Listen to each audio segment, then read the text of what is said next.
Assalamualaikum warahmatullahi wabarakatuh. Dan selamat petang. Hari ini Dr. Ahmad pissed off. Sangat marah sebab doktor dapat banyak komplain daripada pesakit-pesakit yang datang hari ini. Sampai doktor jadi takut, sebab ni Johor Bahru dah masuk dalam green zone, dalam red zone. Bila dalam red zone, maksudnya kita dalam keadaan berisiko tinggi, untuk mendapat pembawa yang tidak dikenal pasti lagi. So jadi maksudnya mereka ada di mana-mana. So sampai saya yang bertugas ni pun saya takut. So jadi macam inilah saya nak cakap.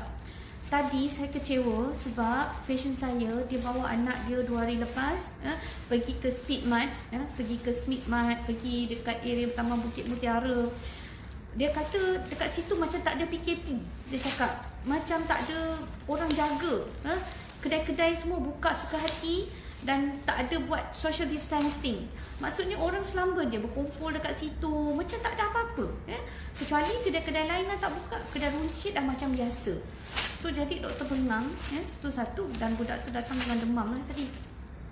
So jadi tu satu.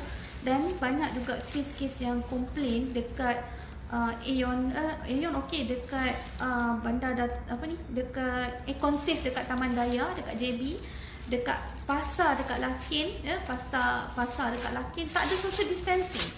Tak ada polis jaga. Tak ada. Itu yang doktor jadi bengang sangat ni, bengang sebab masyarakat dekat JB ni memang sengaja nak cari nahas. Maksud memang sengaja nak suruh virus tu kejar korang. So jadi doktor bengang sangat sekarang ni sebab masyarakat Malaysia punya mentality, especially yang dekat Johor ni, yang Johor ni, yang red zone ni, yang Johor Bahru ni, degil sangat. So memang sengaja sebab kita tahu virus ni dia boleh ada dekat permukaan beberapa hari. So jadi kalau korang pergi simply lepas tu bersendul sana, bersondol sini, berpegang sana, berpegang sini, dah transmit, dia akan jadi rantaian yang panjang. Dan sampai bila kita nak settle ni? Bila masalah kita nak settle ni? Bila kita punya rantaian akan berpanjang-panjangan, kita tak akan dapat kurangkan risiko penyebaran ni. Faham tak? Doktor tak nak pakai macam ni setiap hari. Faham tak? Doktor tak nak duduk dekat rumah, stay at home, tak boleh balik kampung, tak boleh tengok mak. Dan ramai lagi ibu-ibu yang kerinduan anak-anak dekat universiti. Ada mak-mak yang ayah-ayah yang tak ada sumber makanan, sumber pencarian sekarang ni. Doktor ada patient, bukan patient, ada masa kita buat NGO yang tak makan beberapa hari. Tengok je lah doktor, Ustaz Abid Liu, tengok siapa. Semua banyak sangat orang yang kesusahan sekarang ni, hilang punca pencarian. Kalau kita berterusan macam ni, lama bulan-bulan, macam mana dengan ekonomi kita? Tengok doktor punya klinik pun selalu ramai pun jadi tak ramai. Ingat senang ke kalau kita nak survive, nak bayar tu, nak bayar ni sebagai orang yang bisnes? Ingat senang ke nak survive, nak bayar hutang, nak bayar tu, nak bayar staff, nak bayar ni? Kita tak boleh tau. Kita terpaksa gunakan duit simpanan. Sampai bila pun akan habis. Lama-lama kita akan KO juga macam mana pun. So jadi tolonglah, pastikan kita punya rantaian ni akan berhenti. Tolonglah. So berhenti dan kurangkan kes. So bukan setakat tu je, orang kaya yang ada kedai pun nak bayar bulan-bulan. Satu kedai ni je dah 3,000 lebih. Kalau dah 2 kedai dah 7,000 lebih. 7,000 bulan-bulan nak kena bayar banyak tu. Kau ingat Cina-Cina akak kiasu tu, toke-toke kedai ni semua nak bagi free ke tiap-tiap bulan? Mana nak korek duit? So jadi sekarang ni bukan itu masalahnya. Ekonomi tu bukan saya seorang je yang rasa. Semua orang pun dah rasa. Termasuk kerajaan sekali. Terpaksa tanggung semua manusia-manusia yang degil juga. Diorang tak kerja, duduk kumpul sana sini, lepas tu tiba minta insentif. Minta insentif tu, minta bantuan tu, minta bantuan ni. Tapi kau degil. Bengang lah ni. Kau minta itu bantuan tu, bantuan ni pada kerajaan, tapi bodoh pergi duduk lagi dekat sana sini semua. Ni mulalah doktor nak marah. Geram, tahu tak? Berkumpul lepas tu dekat Econ-Safe dekat Taman Daya tu, satu keluarga 2, 3, 4 orang datang, tak ada orang tengok. Lepas tu yang doktor geram, Doktor telefon MKN tadi untuk buat laporan. Dia kata tak. Dia kata pergi dekat PDRM. Ni doktor nak cakap ni dengan MKN dengan PDRM ya. Tak tahu macam mana lagi nak komplain. Okay, so tak tahu macam mana. Kau rasa macam kena buat lockdown aja. Sebab doktor komplain dekat MKN nak bagi tahu pasal Lakin, pasal dekat pasar raya Speed Mart, dekat pasar Econ Safe, dekat mana tadi ya, Taman Daya, semua doktor nak bagi tahu pada MKN. Tapi MKN jawab apa tahu? Dia kata telefon PDRM. Dia kata telefon ibu pejabat polis daerah masing-masing. Okey, dia kata dia orang lebih berkuasa. Saya kata okey, fine, saya telefon IPD. Saya telefon IPD dekat sini ya. Saya telefon IPD tu cakap, "Oh, kita dah halau dia orang tadi. Kalau dia orang nak buat, kita nak cakap macam mana?"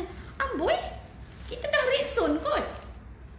Dia kata kalau kita dah total lockdown baru kita akan kawal. Habis selama ni dia orang tak meronda ke? Dia orang duduk dekat office je. Dia kata kita cover luas puan.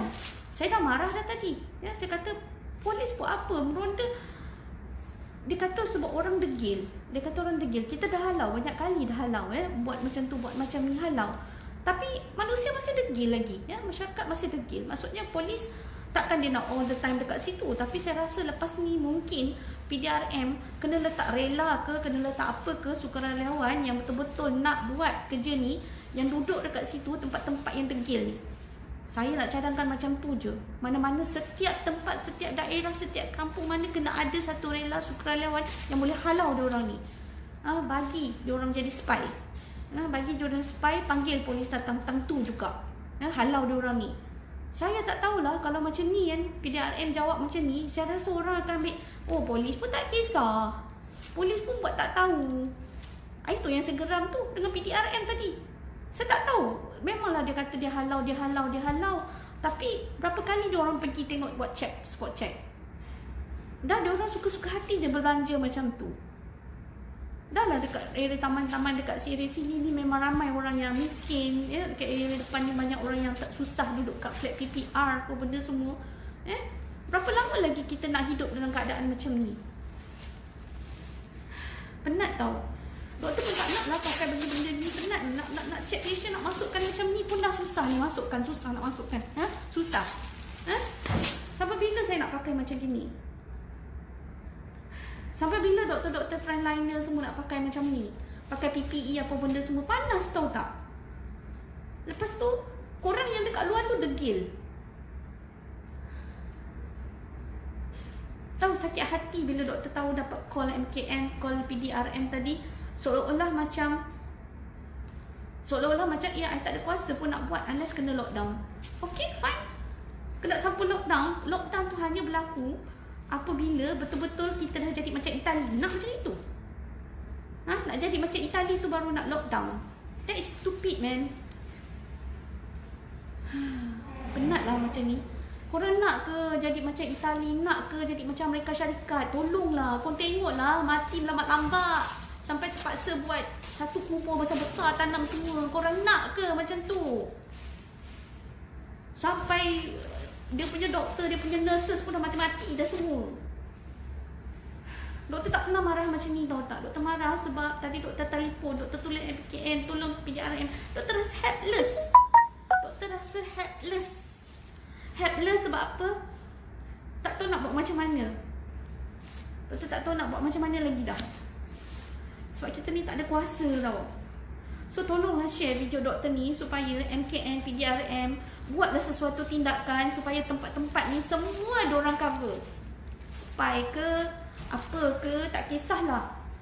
Sukarelawan. Tangkap diorang ni. Bagi authority kepada tu. Buat betul-betul ganas macam dekat, janganlah sampai tembak mati. Maksudnya tangkap betul. Guna siapa-siapa, tak kisahlah. Saya dah memang frust sangat ya. So ini baru saya pakai macam ni. Yang kat frontliners tu punya belambak pakai baju yang full coverage tu. Ingat senang ke nak pakai keluar masuk sembahyang pun terpaksa jamak.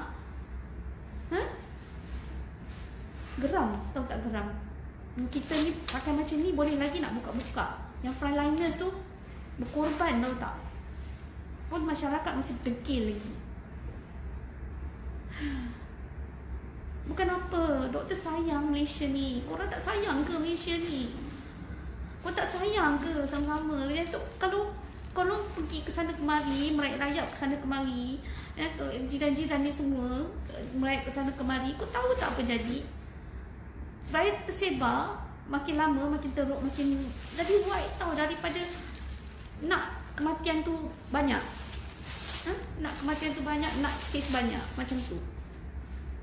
Sekarang ni kita kata tak pernah lagi kita punya kes baru dia bawah daripada 100. Tak pernah lagi. So jadi mengharap sangat, doktor mengharap sangat benda ni orang-orang dekat luar sana tolonglah, duduklah dekat rumah. Tolonglah, jangan ni dekat JB ada parti lagi, budak-budak muda parti lagi. Ada parti apa entah sampai kena tangkap. Ya Allah, ya Tuhan. Tak tahan lah, doktor pergi pasar raya pun sama. Ya, walaupun pakai PPE pun Helen, kita tak selamat. Doktor ni pakai ni dekat atas meja doktor ni. Ingat busuk bau ni tau. Yang kuman ni busuk ni, Clorox ni busuk ni. Setiap kali nak pakai pening doktor, pening. Sebab apa? Pakai tu setiap kali lepas patient kita terpaksa screen, terpaksa buat nyakuman. Terpaksa buat nyakuman semua. Satu patient, setiap patient kena pakai ni semua, setiap patient. Every patient kena cuci tombol pintu, kena cuci tombol pintu depan. Ni atas meja ni semua terpaksa, lantai-lantai ni, pejet ni, kursi-kursi ni semua doktor terpaksa spray macam ni terpaksa spray macam ni meja-meja ni semua.